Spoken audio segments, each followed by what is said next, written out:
Saturday morning, welcome back at 8:31. I'm Maddie Kurth. We have so many festivals today, but we do have some rain that we're watching as well. So let's get you over to meteorologist Hannah Gard. She's got another look at that Weather Authority forecast. Hey, Hannah. Hey, Maddie, giving you that first alert for the storm chance. Through the weekend, we have multiple chances to see some storms popping up. Heavy rain will be our primary threat, along with gusty winds, lightning, and this will be paired with near record or record-breaking temperatures through the weekend.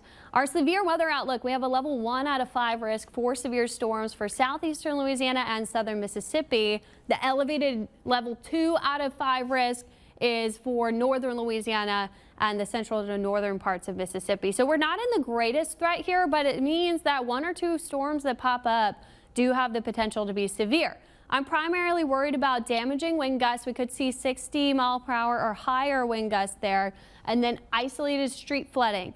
Any storm that pops up will have very slow motion for the most part because this system is not pushing through. You know, when a cold front swings through and the rain is in and out, it's not going to be like that. They're going to be popping up and hanging out for a little while. So we'll watch for flooding, low tornado threat, low hail threat. I'm not super worried about those. I think it's primarily going to be the winds and the rain.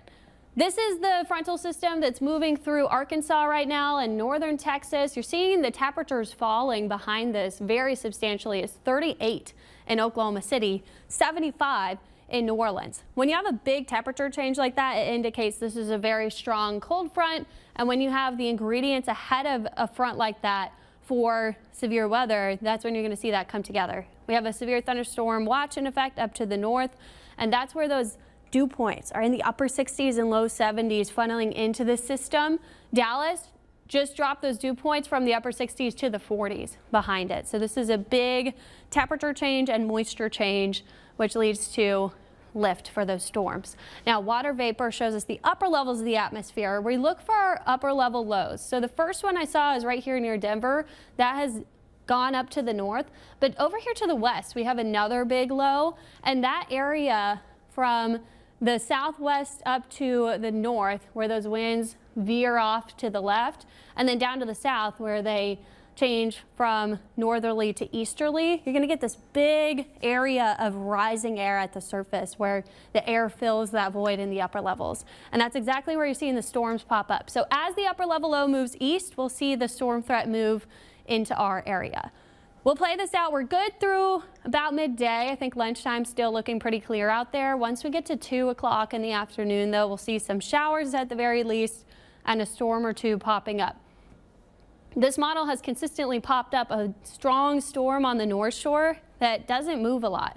And again, the motion will be slow because the front's way up there to the north and it actually slows down as it gets closer to us. Still watching for some areas of heavy rain and storm activity at 7 o'clock. Some areas are dry. That's why you need to keep a close eye on the radar. And then 9 o'clock, that same axis here across the North Shore is seeing rain and storms. Those areas are going to get pretty good rain totals here with the rain rates from maybe 2 to 3 inches an hour when you have a tropical setup like this with all the moisture we have to work with. This line still hanging out 11 o'clock.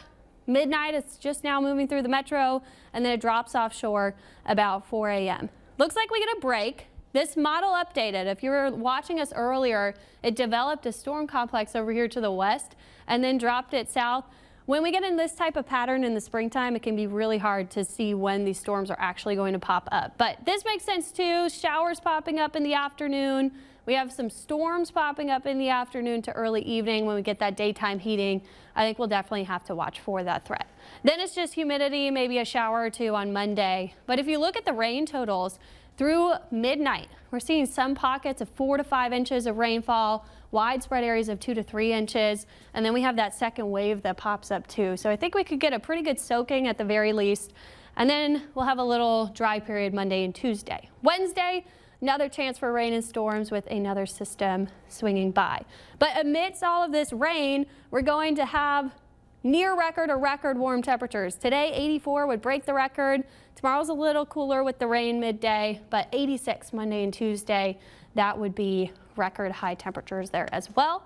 We do get some relief at the end of the week with that next system Wednesday into Thursday, dropping us back to the 70s. But through the weekend, Maddie, give you the first alert. We need to stay weather aware today and tomorrow with multiple chances to see storms around. Some people will get lucky and be dry for a good period of the day, but other areas might see flooding rain. And you don't want to let your guard down either, because we are in that time of year where, you know, you're looking one way and it's crystal clear skies and you turn around and the sky is black behind you. So. Exactly, and it can sneak up on you. You just have to have a plan. If you're going to be outside, where would you go if there's lightning, and what would your plan be if a warning does come out? All right, great advice. Thank you, Hannah.